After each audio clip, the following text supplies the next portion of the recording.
Welcome and thank you all for joining us today. My name is Paul Donahue and I'll be your host. We ask that you please keep your device muted during the session, and if you have questions, please direct them to me via the chat function. We'll do our best to answer them at the end, and we'll follow up to any unanswered questions via email. As I think you all know, these tech talks have been designed to provide straightforward insights into radio frequency components, related technology, and the design and engineering value-added things that a custom manufacturer such as Quantic TRM really puts into them. And today's Tech Talk focuses on passive beamformers and how they can, in some certain cases or some applications, be a better option than the more traditionally used active types. To share the details, I'm once again pleased to introduce Quantic TRM's Chief Technology Officer, Shaun Moore.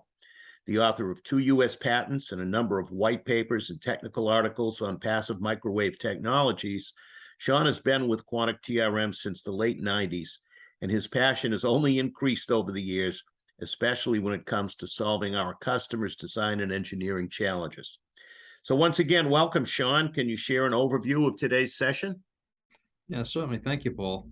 So today we're going to talk about beamforming, specifically about passive beamforming, and we're going to talk really about what the differences are between a passive beamformer and what is really meant by a passive beamformer, and an active beamformer. We're then going to go through a couple of scenarios where a passive beamformer would actually be a better solution than an active beamformer. Then we'll sum it up with some Quantic TRM differentiators. Sounds good. And to get started, maybe you could define a passive beamformer? Sure, and this is a great place to start. Beamformers in general, live right behind the antenna array. And what they are they create a unique beam, or they point where the energy is going to be received from. A passive beamformer does this without any additional steering or logic commands, and it can create either a single fixed beam or multiple beams through multiple outputs simultaneously. So, and that is actually a big advantage of a passive beamformer, is that most of them do create multiple beams, which means that you can look with either using just a simple switch or with with having multiple receivers. You can actually look in different places simultaneously. From a construction standpoint, beamformers are built. Passive beamformers are built really from passive elements such as power dividers, couplers, and hybrids. And really, I think the key to this is using a hybrid as part of the building block. It allows you to create multiple phase fronts with different inputs, and it allows you to take the beam and steer it around. Also, because we don't no longer have with a passive beamformer, we don't have the added complexity of having a drive circuit or a logic controller or an FPGA or any of these sorts of devices to be able to translate a command as to where you want the beam steered. The beam is always steered in these various fixed positions, and therefore can be much more cost effective, just because the cost of the hardware is far less, as well as from an engineering standpoint, you don't have to worry about that software layer to control it. Okay. And, beyond the multiple beams, as you said, what are the main differences or other differences between passive and active types? Yeah, sure. And I actually just sort of touched on this a little bit. With active beamforming, you have a passive layer to be able to distribute the signal. Once the signal gets distributed, you then need to use a series of phase shifters to be able to create the beam states or the feed location for the feed phase taper that you need for the antenna array to steer the beam in a specific direction. Now, that in and of itself may not seem like that big of a deal, but when you're doing that, you will have to have some sort of smarts behind it to tell which element to turn to which phase, and it has to be controlled actively, hence the word active. That there's active control and active thought to adjusting these phase tapers to be able to create the beam pointing really where you need it. With passive beamforming, all of those things are all predetermined. Therefore, the phase offsets that are required to generate these particular beam states are all integrated into the signal distribution network. So therefore, that secondary layer of work really is not necessary. In addition to that, because we're building these networks mostly using hybrids, that allows you to have multiple inputs and multiple outputs simultaneously. There's the beauty of this is for a lot of applications, especially if you're into looking at either tracking application where you have to track data as well as track exact true position. You can have those multiple outputs for various functions. For example, there you can have one output on tracking data, whereas another output could be tracking position. Also, you can use these sorts of applications for surveillance applications where you want to make sure that you're not you're always looking at the entire sky as opposed to focusing very intently on one narrow little area and not getting any data at all from the rest of the sector. So therefore, very often a passive beamformer can not only be more cost effective, but can also be more effective depending on your exact application. Okay. Well, maybe could you share an example for which a passive beamformer might be a better choice? Sure, and this I sort of alluded to this in just a moment ago. This is a monopulse comparator. Monopulse comparator is actually a fairly straightforward network of 4 0-180 hybrids. And what it does do, if you look at the graphic on the lower left-hand corner of the screen, you see that there is right at the azimuth angle of 0, right in the middle of the graph there, you see that the blue trace is the sum path, and that is where the data would come down for if, for example, this is being used as a data link.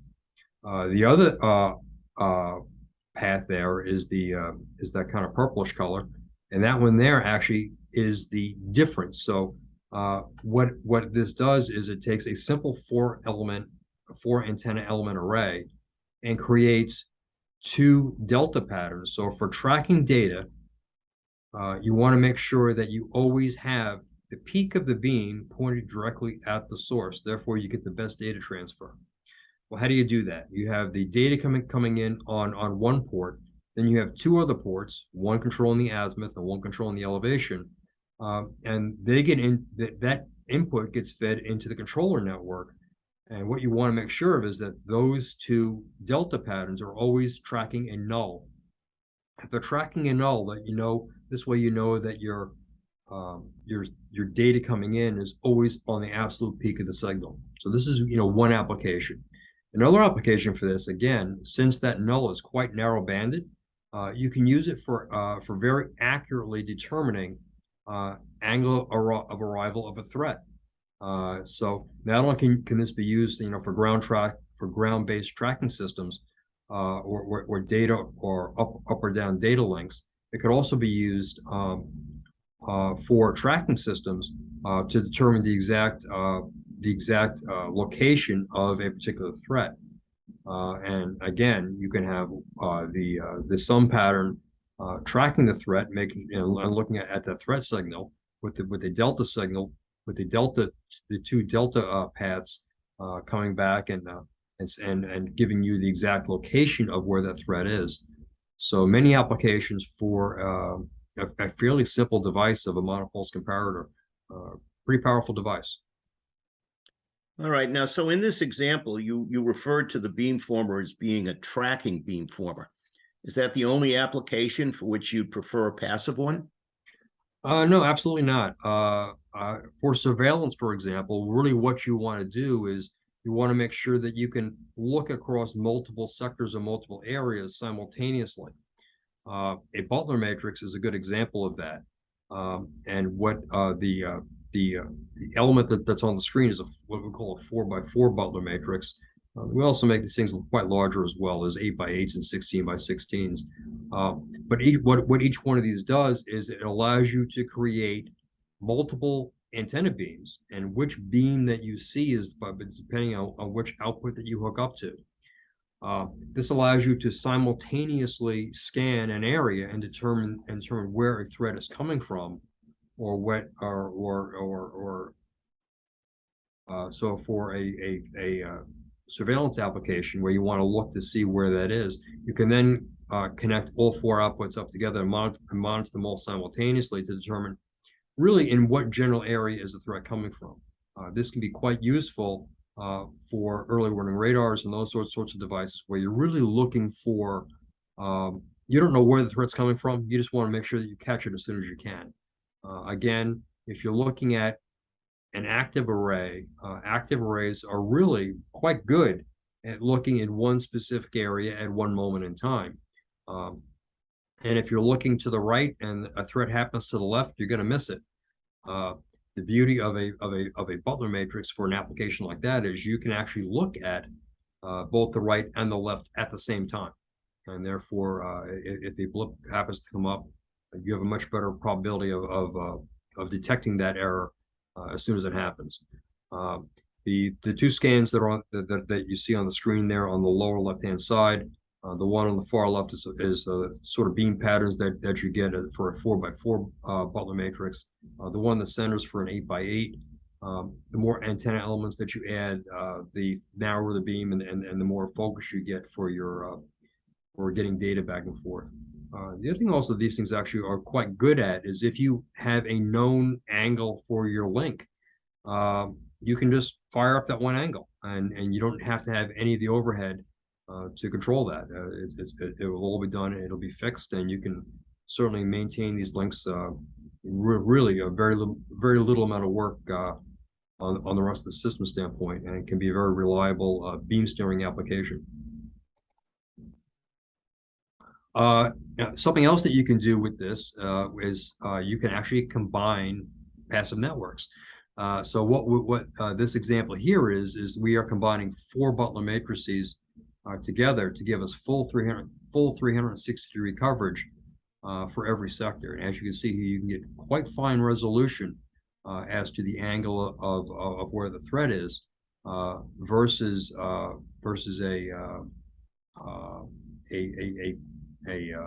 an active beamforming network.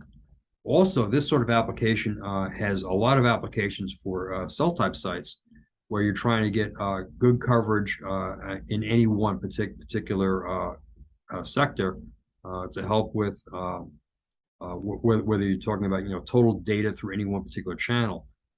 Each beam can be allocated to a channel on the in the cell network, and this over here can help increase capacity of a particular cell because you now generate multiple beams as opposed to having it all go through 1 or 2 beams or 3 beams.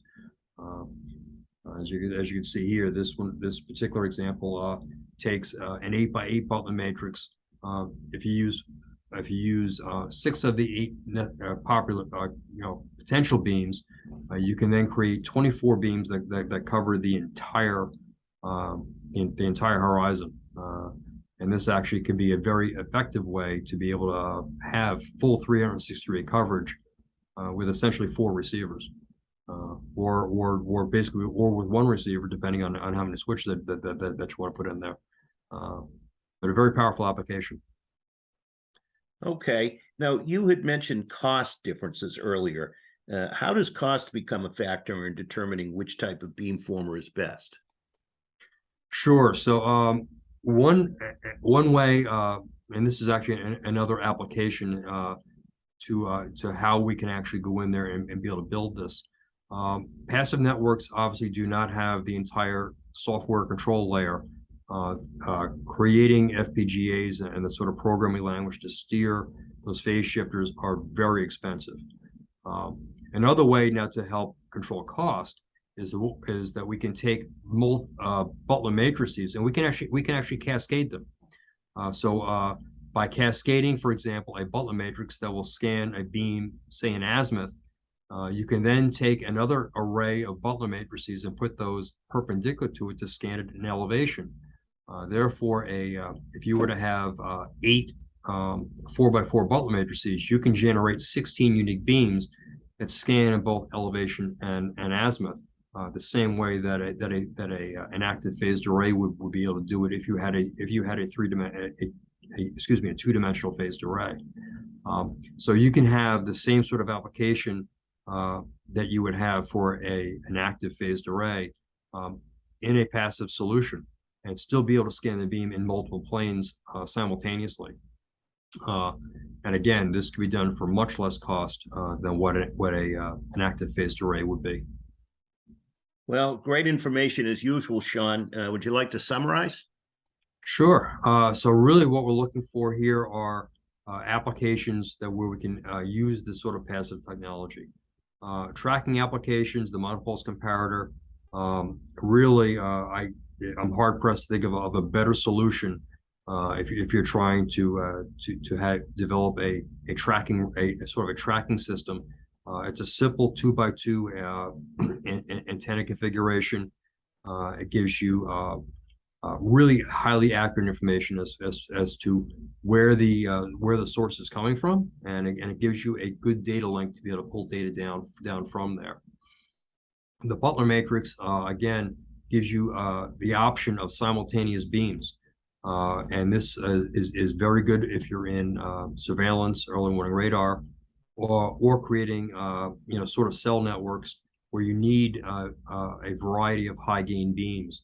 Again, these are very low cost applications where you can really get a lot of really good performance out of them. Something else that you can consider about here, which I really haven't talked about, is there's a lot of other custom mode forming networks that are loosely determined as beamformers. Anytime that you need to create a particular phase and amplitude taper, they can be done with passive networks. Another big application that we talk about that way I didn't talk about in this particular talk, but it's something that we see a lot of, are antenna calibration modules. For a lot of systems, the phase of the antenna and the network feeding the antenna is very much affected by temperature and other environmental effects on cables that make connections between the control elements as well as the radiator. TRM builds a whole series of calibration injection modules where we have power dividers and couplers used together to be able to inject a signal back on the system so that the system can kind of self-measure itself, and then from that measurement actually determine exactly what sort of errors are being introduced by the rest of the signal distribution network, and then they can be removed mathematically. So there's a lot of things that can be done with passive networks. They're extremely powerful, and they are relatively low cost. Well, thank you. And finally, what are some of the unique aspects or differentiators that Quantic TRM brings to the table with respect to beamforming? Sure. So, one of the big things that TRM, prides ourselves at is being able to complete our customers' ideas. And in that respect, is we want to work with our customers to really find out what it is that they're trying to do and what their customers' needs really are. And based on that, we then work with the customer to make sure that we come up with the best solution possible. We're not beholden to any one particular technology here at Quantic TRM. And therefore we can work the trade-offs and determine really what is the best solution for that particular needs. We do that through careful selection of materials. We have a wealth of experience in mechanical robust packaging for all sorts of environments, whether it be for military aircraft, ground-based systems, ship-based systems, or parts for spacecraft. TRM has experience in building parts for all those environments. And therefore, we have a lot of experience to draw on. In addition to that, we have a full capability here to be able to test and supply objective evidence that our design does indeed meet the customer's and program needs. Excellent. And I think we have time for at least one question. And the first one that came in said that You gave a couple of examples of passive beamforming, the monopulse comparator and Butler matrix. Are there other configurations as well? Absolutely. And I think that the potential possibilities are almost endless, really, as far as what we have for capability. Some difference networks along with other signal distribution networks come to mind. Very often, if you're looking at a single plane tracking system as opposed to a two-plane tracking system like we have in the monopulse comparator, that's certainly a big application. In addition to that, all antennas require some sort of mode forming. Sometimes the mode forming is not a classical Butler. Sometimes there are other sort of configurations. The Rotman lens is another good example of a passive system that creates a particular phase and amplitude taper that can be very useful for a lot of applications. Again, there's the possibilities are almost endless as far as the way these sorts of scenarios are put together. And really, it comes up to the imagination of the antenna designer as to what sort of amplitude and phase tapers that they need for the particular application. And based on that, we can go ahead and we can work with you and make it happen. Excellent. Well, thank you, Shaun, and thank you to everyone for joining us today. And if you are a customer and you have more questions, or if you'd like to discuss details with one of our engineers, we'd love to hear from you. Please feel free to call the engineering hotline. The number is on your screen, 888-677-6877. There are no cost, of course, for these calls. If you're one of our field sales representatives, then you know your calls are always welcome. And you can also submit questions directly through the sales rep portal on our website. In case it's helpful, our next Tech Talk will be on Tuesday, December 6th at 1 p.m. The topic will be space related. Thank you all. Thanks again, Shaun. Yep. Thank you, Paul.